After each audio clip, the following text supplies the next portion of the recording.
اور سوال یہ، میں جس بھی یونیورسٹی میں جا رہا ہوں، جس بھی کالج میں جا رہا ہوں، پوچھتا میں یہ ہوں کہ آپ نے کبھی یہ سوچا کہ آپ اس ملک کے وزیر اعظم بن سکتے ہیں؟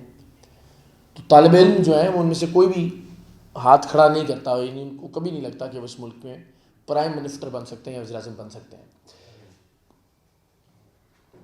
بس 5 منٹ پلیز توجہ بیٹھی تشریف رکھیے. اب پرابلم یہاں پہ کیا ہے، اور میں آپ سے بھی یہ سوال کروں کہ کیا آپ نے اپنی زندگی میں کبھی یہ سوچا تھا کہ آپ وزیر اعظم بن سکتے ہیں؟ یا چلیے یہ تو چھوڑ دیجیے، ہم نے تو بہت اپنا کریئر جو ہے وہ اسے جوائن کر لیا، تو کیا ہم نے کبھی یہ سوچا کہ ہماری اولاد میں سے کوئی وزیر اعظم بن سکتا ہے؟ کبھی کسی نے یہ فون پہ بات کرنے ذرا ہو گیا؟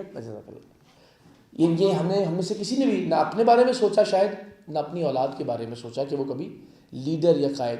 تو میں یہ سمجھتا ہوں بدقسمتی ہے ہمارے نوجوانوں کے ذہنوں پر تالے لگا دیے گئے ہیں، اور وہ تالے لگائے گئے ہیں 2-3 جملوں کی صورت میں کہ جی لیڈر ایک ہی ہوتا ہے، یا جی وہ لیڈر جو ہے وہ صدیوں میں ایک پیدا ہوتا ہے، یا جو لیڈر ہے جی قائد ہے وہ تاحیات ہوتا ہے. یہ وہ ہم سب کے ذہنوں کی اس طرح سے ٹریننگ کی گئی ہے کہ ہم میں سے کوئی نہ سوچے، یا ہمارے بچوں میں سے، ہماری اولاد یا نوجوانوں میں سے کوئی نہ سوچے کہ لیڈر وہ بھی ہو سکتے ہیں یا قائد وہ بھی ہو سکتے ہیں.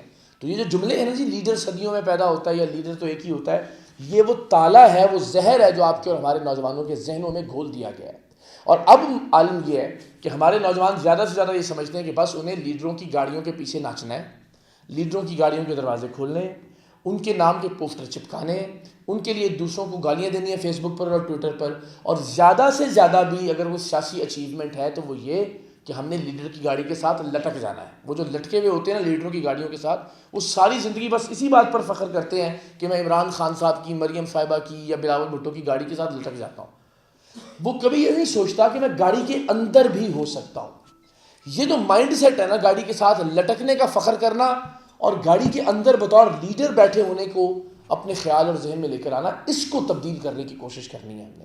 اور یہ ایسا اس لیے نہیں ہونے دیا گیا آج تک کہ چونکہ ہمارے یہاں کلچر یہ ہے کہ جس نے سیاسی جماعت یعنی اپنی دکان کھول لی، اب جب تک وہ زندہ ہے دکان پر وہ بیٹھے گا.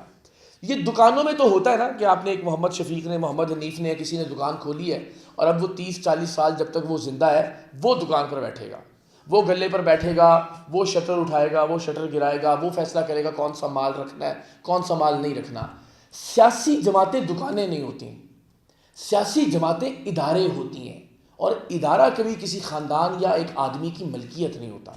ہم نے یہاں مالک بنا دیا کہ یہ عمران خان صاحب کی دکان ہے، یہ نواز شریف صاحب کے خاندان کی دکان ہے، یہ جناب زرداری خاندان کی دکان ہے. دکان تو ایک آدمی یا خاندان کی ہوتی ہے. سیاسی جماعت سارے پڑھے لکھے لوگ ہیں، ساری دنیا میں ادارے کے طور پر کام کرتی ہے. اور ادارے کا یہ مطلب ہوتا ہے کہ اس میں لوگ آتے ہیں، اپنی قابلیت اور صلاحیت کی بنیاد پہ لیڈرشپ کا رول پلے کرتے ہیں، اور پھر اس کے بعد چلے جاتے ہیں اور نئی قیادت آ جاتی ہے. آپ سب جانتے ہیں برطانیہ کی 2 بڑی پارٹیاں ہیں، ایک پارٹی کا نام ہے لیبر پارٹی اور دوسری کا نام ہے کنزرویٹو. امریکہ کی 2 بڑی پارٹیاں ہیں ریپبلکن اور ڈیموکریٹس. جرمنی کی ایک بڑی پارٹی ہے CDU، BJP. بھارت کی اس طرح کی جتنی بھی سیاسی جماعتیں